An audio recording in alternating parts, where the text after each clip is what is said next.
బ్రతికుండగా దేన్ని గట్టిగా పట్టుకున్నదో ఆ వాసనా బలమే మళ్ళీ పుట్టుకకి కారణమవుతుంది. శాస్త్రాన్ని పట్టుకున్నాడు. ఒరే, నువ్వు మళ్ళీ బాగా శాస్త్రం చదువుకుని తొందరగా నన్ను చేరుకోవడానికి వీలుగా మహాపండితుడైనటువంటి పరమభక్తుడైన వాడి కడుపున నిన్ను పుట్టిస్తున్నానని పంపిస్తాడు. ఆ ఉపాధి అవసరం ఉందనుకుంటే కదండి ఈశ్వరుడు మళ్ళీ ఇవ్వడం. అది మళ్ళీ ఇవ్వాలా వద్దా అన్నది దీన్ని ఎలా వాడారన్న దాన్ని బట్టి ఉంటుంది. ఎలా వాడారన్నది వాసనాబలాన్ని బట్టి తెలుస్తుంది. అందుకే మన వాళ్ళు ఒక ప్రక్రియ చేస్తారు. అన్నప్రాశన చేసేటప్పుడు ఈ శరీరం అన్నవికారం, వీడికి అన్నం పెట్టి పెంచుతున్నా వీడి బలం పెరుగుతుంది. వీడి వాసనాబలం ఏమిటి? వీడు ఏం తెచ్చుకున్నాడు? మనసు. ఆ మనసులో వాసన ఏముంది? గత జన్మలది. దేని మీద అనురక్తి ఉంది వీడికి అని పెట్టకూడనివి కూడా కొన్ని పెడతారు అక్కడ. ఏదో బంగారం తీసుకొచ్చి పెడతారు, డబ్బులు తీసుకొచ్చి పెడతారు, భగవద్గీత అక్కడ పెడతారు, ఏదో జపమాల అక్కడ పెడతారు, పిల్లాన్ని విడిచిపెడతారు. వాడు పాకుతూ వచ్చి వస్తువులన్నీ చూసి దేని మీద అనురక్తి ఉందో దాని మీద చెయ్యేస్తాడు. ఆ అనురక్తి ఎక్కడితో తెలుసా? ఈ జన్మది కాదు. ఇప్పుడు తెలియవు వాడికి ఆ వస్తువులు. గత జన్మలో మనసుకి వాసనాబలం ఉంది, దానికి ఆ వస్తువు మీద ప్రీతి ఉంది. వాడు డబ్బులు ముట్టుకున్నాడు అనుకోండి, తండ్రి సంతోషపడిపోకూడదు. వాడు ఎలా ఆర్జిస్తాడో అని ధర్మప్రబోధం బాగా చేయించాలి. రామాయణం వాడికి బాగా నేర్పాలి, లేకపోతే వంశం నాశనం అయిపోతుంది వాడి వల్ల. వాడు జపమాల పట్టుకున్నాడు అనుకోండి, ఈ జన్మలో వాడికి వాసన పాడైపోకుండా వాడు తరించడానికి వాడికి మంచి గ్రంథాలు పఠింపచేయాలి. వాడు చక్కగా జపం చేసుకుని ధ్యాననిష్ట పొందుతాడని గుర్తు. మనసులో ఉన్న వాసనాబలాన్ని పట్టుకోవడానికి కొన్ని ప్రక్రియలను పెట్టించింది శాస్త్రం. అంతేగాని ఏదో వెర్రికి వేళాకోళానికి పెట్టిన వస్తువులు కావవి. వాసనాబలం ఏదుందో అది మనిషిని పాడు చేసేస్తుంది. రుచి వాసన ఇదే మనసు యొక్క పని. అది అనుభవించి ఎలా ఉంటుందో అనుభవిస్తుంది. బాగుంది, పట్రా తినేస్తుంది. అక్కర్లేంది లేదు. ఒక్క తీపిలో ఇన్ని తీపులు తింటుంది. ఏదో ఒక తీపి మీద అనురక్తి పెంచుకుంటుంది. తిరుమల వెళ్ళావు, ప్రసాదం ఇచ్చారు, నీకేం కావాలి? అది ఈశ్వరుడు యొక్క అనుగ్రహం. కళ్ళకద్దుకు నోట్లో వేసుకోవాలి. నేను 1986లో వచ్చినప్పుడు ఇందులో జీడిపప్పు ఇంత ఎక్కువ ఉండేదండి అన్నమాట నీకెందుకు? అప్పుడున్న ఓపిక ఇప్పుడుందా నీకు? అప్పుడైనా ఇప్పుడైనా అందులో ఉన్నది ఈశ్వర కటాక్షం అంతే.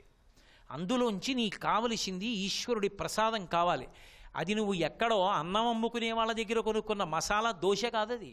అది ఈశ్వరుడి యొక్క కృప. ప్రసాద తిరస్కారం చెయ్యొద్దంటారు. ఎందుకని? ప్రసాదం యొక్క గుణగణాలు ఎంచరు, ప్రసాదం లోపల ఉన్న ఈశ్వరానుగ్రహాన్ని చూస్తారు. అందుకే లోపలికి బట్టికెడుతుంటే కళ్ళకద్దుకోరు, ఈశ్వరుడికి చూపించి తెస్తే కళ్ళకద్దుకుని చెప్పులు ఇప్పి నోట్లో వేసుకుంటారు. అది ఈశ్వర కృప లోపలికి వెడితే మనసులో ఆరోవంతై ప్రభావితం చేస్తుంది. కాబట్టి ఇప్పుడు వాసన పాడు చేసేస్తోంది.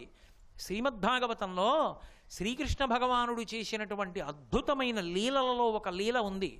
అది వత్సాసుర సంహార ఘట్టము అని పిలుస్తారు. చిన్ని కృష్ణుడు ఆవుల్ని దూడల్ని మేపుతున్నాడు. ఒక రాక్షసుడు దూడ రూపంలో వచ్చి అందులో చేరాడు. ఆ చేరిపోయినటువంటి రాక్షసుడు ఎంతటి దుష్టమైన సంకల్పంతో వచ్చాడంటే కృష్ణుణ్ణే సంహరించాలని వచ్చాడు. కానీ చాలా అందమైన దూడలా తిరుగుతున్నాడు. కృష్ణుడు చూశాడు, ఆయనకి తెలియదు వచ్చింది దూడో రాక్షసుడో. మిగిలిన పిల్లలు తెలియక పాపం కొత్త దూడ ఎంత బాగుందో అంటున్నారు. ఏమో ఎవరి మందలో ఈయన దూడో అని వాళ్ళ ఉద్దేశం. కానీ కృష్ణుడు దగ్గరికి వచ్చి అన్నాడు, ఇది ఒక మంచి లేగ వినుడెంతయు నొప్పెడు నంచుడాసి తత్పదములు తోకయన్ బిగియగట్టి చలంగి వెలంగెమానితో జదీగ నొక్క పెట్టుకొని చంపె కుమారుడు లెగరక్కసిన్ గుదులు కొనంగ బాలకులు కోయని అర్వన కర్వలీలతో అన్నారు పోతన గారు భాగవతంలో. కృష్ణుడు ఏమీ తెలియని వాళ్ళ దాని దగ్గరికి వెళ్ళి అబ్బాయి ఎంత బాగుందో దూడ అని దాని తోక చేత్తో పట్టుకుని 4 కాళ్ళకి చుట్టి 4 కాళ్ళు కలిపి పట్టుకుని గిరగిరా తిప్పి అక్కడే ఉన్న వెలగ చెట్టుకి వేసి కొట్టాడు. వెలగ చెట్టుని ఒక రాక్షసుడు ఆవహించాడు. వాడు చచ్చిపోయాడు, దూడ చచ్చిపోయాడు. అంటే దూడలో ఉన్న రాక్షసుడు చచ్చిపోయాడు. అంతే ఆ ఘట్టం.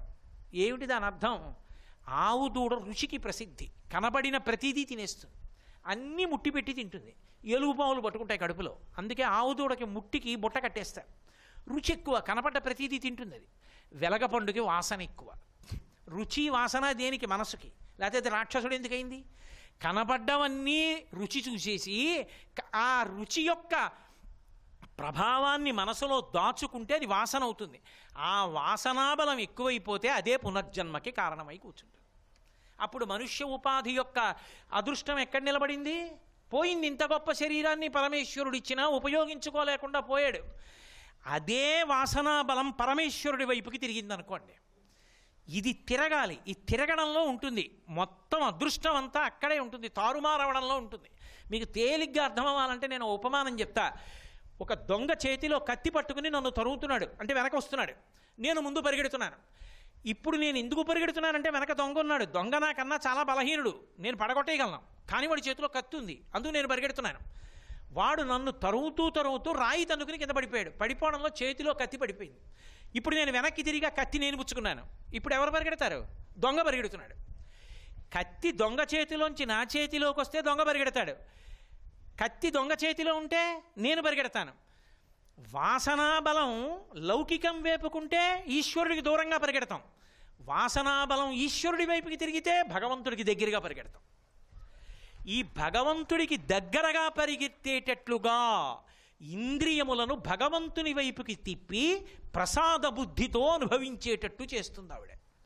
అది నివేదన అన్న మాటకు అర్థం. నివేదన అంటే చాలామంది ఏమనుకుంటారంటే ఏదో పులిహారో బొబ్బట్లో చక్కెర పొంగలో ఈశ్వరుడికి నైవేద్యం పెట్టి ఓం భూర్భువస్సువః తత్సవితుర్వరేణ్యం భర్గో దేవస్య ధీమహి నీళ్లు చల్లి చుట్టూ తిప్పడం నైవేద్యం అనుకోకండి మీరు. నేను అది కాదు నైవేద్యం అంటలేదు.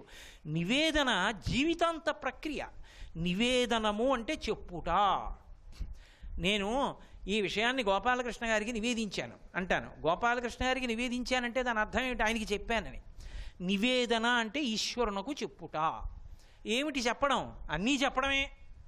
పొద్దున నిద్ర లేచాను, ఈశ్వర మీ అనుగ్రహం అండి, రాత్రి బడలిపోయాయి నా ఇంద్రియాలు, రాత్రి ఎంత గొప్ప నిద్ర పట్టించారండి, ఎంత సుఖం ఇచ్చారండి, నిద్రాకాలిక సుఖం, తెల్లవారేటప్పటికి నా అవయవాల బడలిక తీరింది, ఈశ్వర మీకు కృతజ్ఞతలు. శ్రీహరి శ్రీహరి శ్రీహరి అంటూ లేచాడు. పగలెన్నో పనులు చేశాడు. ఈశ్వర ఇంత శక్తినిచ్చారు, ఇన్ని పనులు చేయించారు. పడుకుంటున్నా, మళ్ళీ నా యొక్క అవయవాల బడలికని తీర్చి నా శరీరానికి నిద్రాకాలిక సుఖాన్నిచ్చి తిన్నదాన్ని జీర్ణం చేసి లోపల ఉన్న పదార్థంలో ఉన్న అత్యంత సారవంతమైన దాన్ని శక్తిగా మార్చి నా రక్తంలోకి ప్రవేశపెట్టండి. ఈ ఉపకారం చేస్తున్నటువంటి మీకు నేను నమస్కరించి పడుకుంటాను. నా నిద్ర సమాధియగుగాక 11 మాటలు శివనామం చెప్పి పడుకుంటున్నాడు. ఇప్పుడు ఏం చేస్తున్నా ఈశ్వరుడికి చెప్తూ ఉంటాడు. ఇప్పుడు నువ్వు చెయ్యకూడని పని చేయగలవా? చెయ్యలేవు. ఎందుకంటే అది ఈశ్వరుడికి ఎలా చెప్తావు? ఈశ్వరా నేనండి ఈ పని చేస్తానండి అని ఎలా చెప్తావు? చెప్పలేవు. ఆ పని చేస్తావు అని అడగడు ఈశ్వరుడు. ఉన్నాడన్నది నీకు నమ్మకం అయితే ఈశ్వరుడు ఎలా అంగీకరిస్తాడు? నేను అటువంటి పనులు అంగీకరించను అని నా కొడుక్కి స్పష్టంగా తెలుసు. నా కడుపున పుట్టిన కొడుక్కి నేను ఏ అంగీకరిస్తానో ఏ అంగీకరించనో తెలియదు. తెలుసున్నప్పుడు నేను ఏ పనులు అంగీకరించనో ఆ పని చేస్తానని నా కొడుకు నన్ను ఎలా అడుగుతాడు? అడగలేడు. నాన్నగారికి తెలిస్తే బాగుండదు. నాన్నగారికి ఈ విషయం తెలిస్తే ఎంత బాధపడతారో. నాన్నగారి కన్నుల నీరు వచ్చినా ఆశ్చర్యం లేదు. ఇలాంటి కొడుకుని కన్నానా అని. ఆయన కళ్ళంబట నీళ్లు పెట్టే పని నేను చేయించకూడదనుకున్న నాడు వాడు చేయడు కదా. అలా లోకములను కన్న తండ్రి ఆయన్ని చేరవలసిన వాడిని, కళ్ళిచ్చినవాడు ఆయన, చెవులిచ్చినవాడు ఆయన, ముక్కిచ్చినవాడు ఆయన, నాలుకిచ్చినవాడు ఆయన, ఆయన వద్దన్న పని నేను చేయడమా? నేను చెయ్యనన్నారనుకోండి, మీరు నివేదన మంచిదైతే చెప్పి సంతోషంగా చేస్తారు, అయ్యా అనుకూలించండి అంటారు. అవలేదు బెంగపెట్టుకోరు, ఏమో ఎందుకు చేయించలేదు, ఈశ్వర 2 నమస్కారాలు. తప్పు పని చేసే అవకాశమే లేదు. ఇది నివేదన. అంతేగాని ఏదో పదార్థం తెచ్చి నైవేద్యం పెట్టడం నివేదన కాదు. జీవితమంతా నివేదనయే. ఆఖరికి శరీరం పడిపోతోంది, ఈశ్వర ఊపిరి అందట్లేదు, పడిపోతోంది నా శరీరం, బతికున్న నాళ్ళు దీంతో మిమ్మల్ని అర్చించాను, ఇక పడిపోతోంది, నన్ను మీ పాదపంజరంలోకి చేర్చేసుకోండి అని అడిగి వెళ్ళిపోవడం కూడా నివేదనయే. శంకర భగవత్పాదులంతటి మహాపురుషులు చేశారు. చిట్ట చివరి స్థితిని చెప్తూ హృదాత్యస్య హాకీతృషీయో దశంతి తదా దేవ దేవేశ గౌరీశ శంభో నమస్తే శివాయోత్యజస్రం బ్రవాణి అన్నారు. ఈశ్వర ఒక రోజు వస్తుంది, 20 ఏళ్లకో 15 ఏళ్లకో ఎప్పుడో వస్తుంది, ఒళ్ళు చెమటలు పట్టేసి ఊపిరందక పిలిస్తే పలకపోతే కింద పడుకోబెట్టేయండి అంటుంటే నేల మీద పడుకోబెట్టేస్తుంటే కొడుకు వచ్చి అయ్యో అయ్యో మా నాన్నగారి శరీరాన్ని కింద పెట్టారా అంటే, కూతురు వచ్చి అయ్యో మా నాన్నగారు ఎంతటి మహానుభావుడు, ఎంతమంది గౌరవం పొందాడు, ఆయన్ని ఇలా నేల మీద పడుకోబెట్టారా అంటుంటే ఆ మాటలు నా చెవిన పడుతుంటే నేను బెంగ పెట్టుకోకూడదు.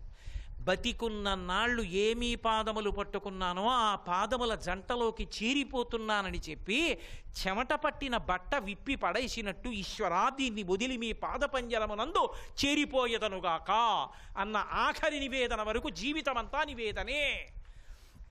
ఆ నివేదన చెయ్యడమే భక్తుడిగా బతకడం. ఆ నివేదన అన్నది లేనినాడు ఆ జీవితానికి భక్తి అన్న మాట అంటించుకున్నదవుతుందేమో కానీ జీర్ణమైనది కాలేదు. అందుకే అటువంటి స్థితిని పొందితే ఆ భక్తిని ఎవడు పొందాడో వాడికి సద్గతులను ఇస్తుంది ఆవిడ. మీరు ఒక్కటే గుర్తుపెట్టుకోండి, ఒక స్థితికి వెళ్ళిన తరువాత నాకు ఇది కావాలని తండ్రి అడగడు, కొడుకు ఇది నాకు ఇవ్వాలని అడగడు. కొడుకు విదేశాలు వెళ్ళి ఓ 10 లక్షలు సంపాదించాడు అనుకోండి, రూపాయి తండ్రి తీసుకోడు, అందులోంచి తీసుకెళ్ళి బ్యాంకులో FDR వేసి కొడుక్కి ఇచ్చేస్తాడు. ఆ కొడుక్కి పెళ్లి చేయాలి, ఎవరు పెట్టుకుంటారు? తండ్రే పెట్టుకుంటాడు ఆ డబ్బులు. ఏమయ్యా మీ అబ్బాయి సంపాదించాడుగా, విదేశాలు వెళ్ళి అది ఖర్చు పెట్టచ్చుగా అంటే, అయ్యో పాపం వాడు ఇంటి పట్టున అన్నం కూడా తినకుండా, వేళ పట్టున ఊరగాయ తినకుండా, వాళ్ళ అమ్మ చేతి పప్పు అన్నం తినకుండా అర్ధాకలతో ఎక్కడో ఉండి సంపాదించుకున్నాడండి, అది నాకెందుకు వాడికి ఉండనివ్వండి అంటాడు. తను ఖర్చు పెడతాడు. మరి దేనికి పొంగిపోతాడు తండ్రి? నాన్నగారండి నాన్నగారండి నా జీతంలో మీరు సంతోషపడతారని మీకు తెచ్చాను నాన్నగారండి, అక్కడే దొరుకుతుందండి ఈ విఘ్నేశ్వరమూర్తి, ఎంత బాగుందో చూడండి, మీకు వినాయకుడు అంటే ఇష్టమని తెచ్చాను నాన్నగారండి. నేను నా చిన్నతనంలో విఘ్నేశ్వరుడు మీద పద్యం చెప్పేవారు, వందనమీషు పుత్ర శుభవందనమిందు సమానగాత్రణా వందనమేకదంతయభివందనమో కరుణాహృదంతరా వందనమాకు వాహన సువందనమో సురదైత్య పూజిత వందనమో ఈ విఘ్నపతి వందలు వందనముల్ గ్రహింపుమా అంటుండేవారు కదా. అందుకని మీకు ఈ మూర్తిని తెచ్చాను నాన్నగారు అన్నాడు అనుకోండి, పరవశించిపోతాడు తండ్రి. అది కూడా అక్కర్లా. ఏమంటే మీ అబ్బాయిని మొన్న ఏమయ్యా కొద్దిగా ధర్మం తప్పితే చాలయా, మంచి ఉద్యోగం వస్తుంది ఇంకోటి అందులోకి వెళ్ళిపోదు కానీ అంటే, వద్దండి మా నాన్నగారు అలాంటివి ఇష్టపడరు, ఆయన మాకు నేర్పింది ఆ ధర్మం ఒక్కటే, వద్దు నేను ఇందులో తృప్తి పడతానన్నాడండి అన్నాడు అనుకోండి, తండ్రి గజారోహణం చేయించినట్టు సంతోషపడతాడు. నాకొకటి చెప్పండి, తండ్రికి తెచ్చి పెడితే సంతోషిస్తాడా, తండ్రి తాను చెప్పినట్టు బ్రతికితే సంతోషిస్తాడా? తాను చెప్పినట్లు బ్రతికితే సంతోషిస్తాడు. ఈశ్వరుడు కూడా దేనికి సంతోషిస్తాడంటే ఆయన చెప్పినట్లు మనం బ్రతికితే సంతోషిస్తాడు. ఆయన భోగాలు ఇచ్చాడు, వేదం ఇచ్చాడు, వేదం ఎలా చెప్పిందో అలా భోగాలు అనుభవించమన్నాడు. వేదాన్ని పక్కన పెట్టి భోగాలు అనుభవిస్తే ఆగ్రహిస్తాడు తప్ప వేదం చెప్పినట్టు అనుభవిస్తే ఆయన కాదన్నాడా? లేనినాడు ఆయన ఈ భోగాలు ఎందుకు కల్పించినట్టు? ఆయన కరుణ అర్థం చేసుకున్న నాడు సద్గతి వైపుకి వెడతాడు. సద్గతి అంటే స్వర్గలోకం నుంచి మోక్షం వరకు వెడతాడు. వాసనా బలాన్ని పోగొట్టుకుంటాడు. గత జన్మలో ఏదో వాసన ఉంది, దుష్టమైనటువంటి వాటి పట్ల ఇష్టం ఉంది, కానీ ఇప్పుడు ఈ జన్మలో ఆ తల్లియే గురుమండల రూపిణి అయి గురు రూపంలో దగ్గరికి వచ్చి తన శక్తివంతమైన వాక్కుల చేత గత జన్మలలో ఉన్న వాసన విరిచేస్తుంది. విరిచేసి లోపల ఉన్నటువంటి దుర్గుణాల్ని సద్గుణాలుగా మార్చేస్తుంది. అన్ని వేళలా గుణం అలాగే ఉంటుంది, గుణంలో మార్పు రాదు. ఆ గుణం పట్టుకోకూడదు దాన్ని పట్టుకుంటే దుర్గుణం, పట్టుకోవలసిన దాన్ని పట్టుకుంటే సద్గుణం, సుగుణం. మీరు చూడండి, కామం ఉండని వాడు ఎవరుంటాడు లోకంలో? కామము ధర్మబద్ధమైందనుకోండి, వాడి జీవితానికి ఏం లోటు లేదు. ధర్మబద్ధమైన కామము దోషం కాదు. ఆ కామము ఈశ్వర కామమైందనుకోండి, నేను భగవంతుణ్ణి పొందాలన్నాడు అనుకోండి, వాడిని మించిన ధన్యుడు లేడు. కోపం తప్పు లోకంలో. తన కోపం మీద తనకి కోపం వస్తే ఏమిటి దిక్కుమాలిన కోపం, నాకు అస్తమానం కోపడతాను అనుకున్నాడు అనుకోండి, ఇప్పుడు ఆ కోపం స్వాగతించవలసిన కోపమా కాదా? ఈ మార్పు ఎక్కడి నుంచి వస్తుంది అంటే దుర్గానామంలోంచి వస్తుంది. రోజు దుర్గా దుర్గా దుర్గా అని ఎవరంటాడో వాడు వాసన గెలవగలడు. వాసనా బలాన్ని గెలిచి వాడు సద్గతుల వైపుకి ప్రయాణం చేస్తాడు. దుర్గతి ఉంది, దుర్గతిని పోగొడుతుంది, సద్గతి వైపుకి నడిపిస్తుంది. అందుకే దుర్గతిం గమయతి దురయతి సా దుర్గా. దుర్గతులకు దూరం చేసి సద్గతులకు దగ్గర చెయ్యగలిగినటువంటి తల్లి ఎవరున్నదో ఆ తల్లి పేరు దుర్గా. అంటే ఆమె కారుణ్యమూర్తి. మనంత మనంగా గెలవలేని దాన్ని ఆమె తన శక్తిని మనకిచ్చి ఒక గురువుని తెచ్చి మన పక్కన కూర్చోపెట్టి ఆయన వాగ్ఝరి చేత మన దోషాన్ని గుర్తించి మనం భగవంతుని వైపు అనురక్తి పెంచుకునేటట్టుగా చేస్తుంది. అలా చెయ్యగలిగిన తల్లి కనుక ఆ తల్లికి దుర్గా అని పేరు. అంతేకాదు, దుఃఖాత్గమయతీతి దుర్గా. దుర్గా అని రోజు ఎవరంటాడో వాడు దుఃఖించవలసిన అవసరం కలగదు. దుఃఖించవలసిన అవసరము అన్న మాటని మీరు జాగ్రత్తగా పట్టుకోవాలి. దుఃఖించడము అంటే దుఃఖము లేని జీవితం ఉండదు. ఒక్కొక్కసారి దుఃఖము కూడా ధార్మికమే, అది అనుభవించేయడమే తప్ప దానికి విరుగుడు మాత్రం ఉండదు. తండ్రి గారు వెళ్ళిపోయారనుకోండి, దుఃఖించి తీరాలి. ఎంత జ్ఞాని అయినా. శంకర భగవత్పాదులంతటి వారు కూడా తల్లి శరీరం విడిచిపెడితే అంత్యేష్టి చేశారు. రమణ భగవానులంతటి వారు కూడా మాతృభూతేశ్వరాలయం కట్టారు. ఛత్రపతి శివాజీ తల్లి మాటలు విని అంత గొప్పవాడు అయ్యాడు. తండ్రి చాలా గొప్పవాళ్ళు.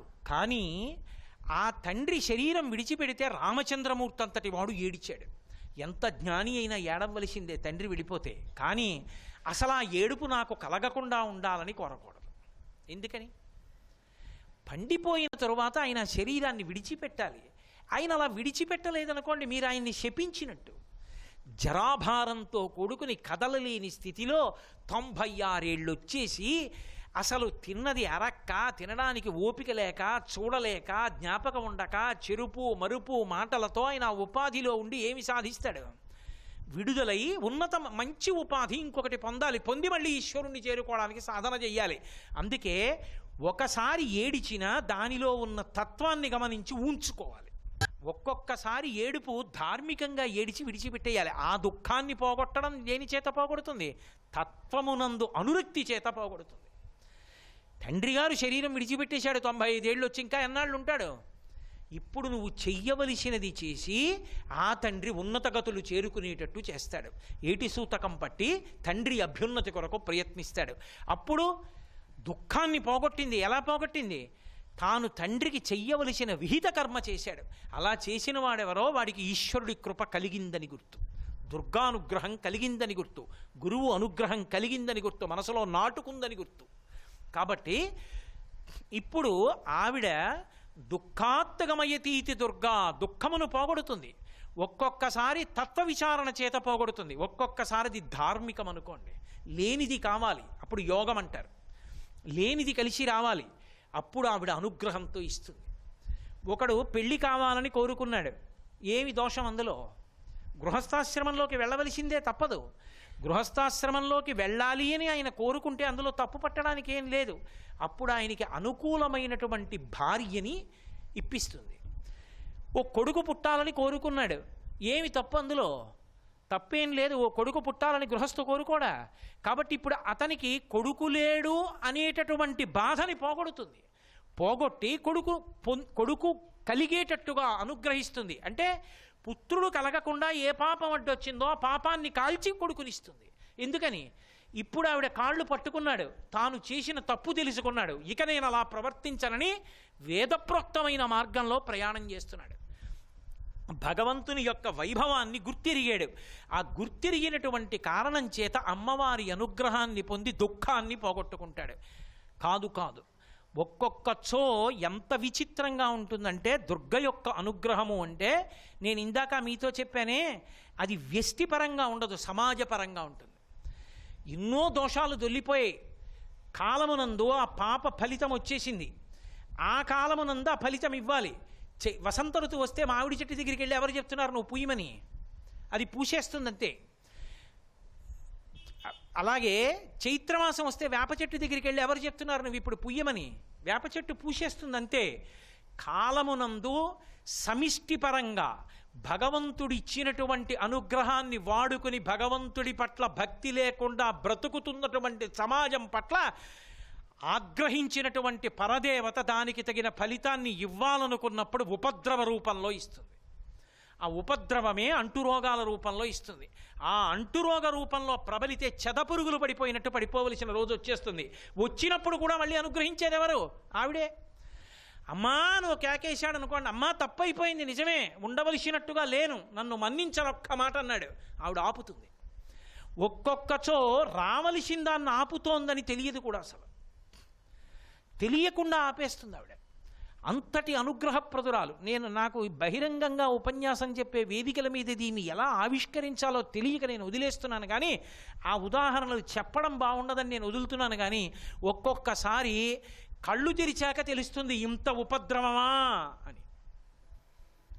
రైలులో కలొచ్చి తిరుపతి వెడుతున్న వాడికి పెద్ద ప్రమాదం జరిగినట్టుగా కలొచ్చి భయపడిపోయి పైనుంచి కింద పడిపోయాడు. ఒక్కనాటికి కింద పడడం 6 అడుగుల పొడవున్నాయన ఆయనకి పైనుంచి కింద పడడం కుదరదు, ఎందుకంటే 2 గొలుసులు అడ్డుకుంటాయి ఆయన్ని. అలాంటి ఆయన విచిత్రం పడిపోయాడు. కింద పడుకున్న ఆవిడ చేతి మీద పడిపోతే ఆవిడ ఇదేమిటండి ఇంత పెద్ద మనిషి మీరు అంత పైనుంచి కింద పడ్డారు, నా చేయి నొప్పి చేసిందండి. అమ్మా పెద్ద ప్రమాదం జరిగింది, రైలు పెట్లు పడిపోయాయన్న కలొచ్చిందమ్మా, అందుకని పైనుంచి కింద పడిపోయాను తల్లి అన్నాడు. ఇప్పుడు అలా పడిపోయాను అన్న వ్యక్తి మళ్ళీ ఎక్కి పడుకున్నాడు. నిజంగా రైలు పట్టాలు తప్పిపోయింది, ఎన్నో పెట్లు పడిపోయి. చిత్రం ఏమిటంటే ఆయన అలాగే ఉన్నాడు. ఆ రైల్లో ఉన్న వాళ్ళకు కూడా చిన్న చిన్న దెబ్బలు తగిలే, అందరూ దిగిపోయి మళ్ళీ పక్కన బస్సులు ఎక్కి అది ఏరేడుగుంట దగ్గర కాబట్టి తిరుపతి వెళ్ళిపోయారు. అంటే ఇప్పుడు తాను అనుభవించవలసినది ఒకటి దగ్గరికి వచ్చేస్తుంటే ఆ రైలులో వాడు ఉన్నాడని వాడిని కళ రూపంలో అనుభవింపచేసి తీసేయడం కూడా ఆవిడికే వచ్చు. ఆవిడ అనుగ్రహించగలదు, నన్ను నమ్మండి. అమ్మవారు అమ్మవారే. అందుకే ఇప్పటికీ జాతకం చూస్తే ఓ మాట చెప్తారు, ప్రమాదం పొంచి ఉంటే విజయవాడ వెళ్ళి దుర్గమ్మ దర్శనం చేయండి అంటారు. దుర్గా అన్న నామం అంత గొప్పది. దుర్గాని ఇంట్లో రోజు అనుకున్నంత మాత్రం చేత ఆవిడ ఏం చేస్తుంది అంటే దుఃఖాత్ గమయతీతి దుర్గా. ఆవిడ దుఃఖము నుండి ఉద్ధరిస్తుంది, పైకెత్తుతుంది. ఏడవలసిన అవసరం లేకుండా చేస్తుంది. ఒకడే ఏడవడమా, ఇల్లంతా ఏడవడమా, గ్రామం అంతా ఏడవడమా, జిల్లా ఏడవడమా, రాష్ట్రం ఏడవడమా, దేశం ఏడవడమా, ప్రపంచమంతా ఏడవడమా? ఎవ్వరూ ఏడవకుండా చెయ్యగలిగిన శక్తి ఎవరైనా ఉంటే ప్రకృతి నుండి ఉత్పన్నమయ్యేటటువంటి ప్రమాదాల్ని తప్పించగలిగిన తల్లికి దుర్గా అని పేరు. ఆ ప్రమాదములు ఎప్పుడు పైకొస్తాయో శాస్త్రం చెప్పింది. శరదృతువులో ఆశ్వీజమాస ప్రారంభంలో ఉన్న 9 రోజుల్లోనే ప్రమాదాలు ఎక్కువ అవుతాయని. కాబట్టి అప్పుడే శారదా నవరాత్రులు ఎక్కువ చేసి, ఎక్కువగా దుర్గా సప్తశతి చేసి, చండీహోమం చేసి, అమ్మవారి కుంకుమార్చనలు చేసి, సువాసిని యందు అమ్మవారిని చూసి సువాసిని పూజ, బాలపూజ చేసి, అమ్మవారిని పల్లకీలో తిప్పి, అమ్మవారికి అనేకమైనటువంటి అలంకారాలు చేసి, ఎక్కడ చూసినా దుర్గా దుర్గా దుర్గా దుర్గా అంటూ అమ్మవారిని స్తోత్రం చేస్తే ఆ అమ్మ యొక్క అనుగ్రహం చేత మళ్ళీ అన్ని చోట్ల ఉపశాంతి కలుగుతుంది. కాబట్టి దుఃఖాత్తగమయతీతి సా దుర్గా, దుఃఖాన్నించి ఉద్ధరిస్తుంది కాబట్టి దుర్గా కాదు. ఆవిడ యొక్క శక్తి వేరొకటి ఉంది. అసలు దుర్గా అని పిలిచినంత మాత్రాన ఆవిడ అనుగ్రహిస్తుంది. ఇది పరమాద్భుతం. ఇది సమాజమునందు దుర్గా నామం ఎంత అవసరమో, దుర్గా వైభవము, దుర్గా పూజలు ఎందుకంత అవసరమో చాటి చెప్పేటటువంటిది. దురాచారం దోషం వా గమయతీతి దూరం కరోతి సా దుర్గా. దురాచారం అలాగే దోషం, ఈ 2 మాటలు ఉంటాయి. దురాచారము దోషము ఈ రెండిటిని చాలా దూరం వరకు కొట్టిపారేయగలిగినటువంటి శక్తి ఎవరో ఆవిడికి దుర్గా అని పేరు. దురాచారం అంటే మీరు కొన్ని మాటలు వింటుంటారు. ఆచారం, సదాచారం, శిష్టాచారం, దురాచారం, అనాచారం అని ఉంటాయి మాటలు, 5 మాటలు.